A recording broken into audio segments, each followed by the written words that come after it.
আজ বাড়িতেই বানিয়ে নেব দোকানের মতো মুচমুচে সিঙ্গারা। প্রথমে পুরটা বানিয়ে নেব, তার জন্য একটা ভাজা মশলা করতে হবে।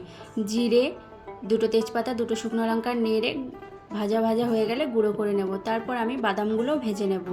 বাদামগুলো ভাজার পর কড়াইতে একটু পাঁচফোড়ন, শুকনো লঙ্কা দিয়ে আলুগুলো দিয়ে নেব। আলুগুলো দিয়ে একটু নাড়াচাড়া করে আদা কুচি, লবণ, হলুদ গুঁড়ো, জিরে গুঁড়ো, লঙ্কার গুঁড়ো দিয়ে ভালো করে কষিয়ে নেব। কষিয়ে জল দিয়ে দেব। জলটা শুকিয়ে আসলে বাদাম আর ভাজা মশলা দিয়ে নামিয়ে নেব। সিঙ্গারার জন্য ময়দাটাও মেখে নেব। একটু শক্ত করে মাখতে হবে। লেচি কেটে এভাবে লম্বা করে বেলে জল লাগিয়ে হাতের সাহায্যে মুড়ে নিতে হবে। তারপর পুরটা দিয়ে আবার মাথায় জল লাগিয়ে ভালো করে হাত দিয়ে মুড়ে নিতে হবে। দেখো, এইভাবে সবগুলো সিঙ্গারা করে নিয়েছি। হালকা আঁচে সিঙ্গারাগুলো দিয়ে দেব তেলের মধ্যে।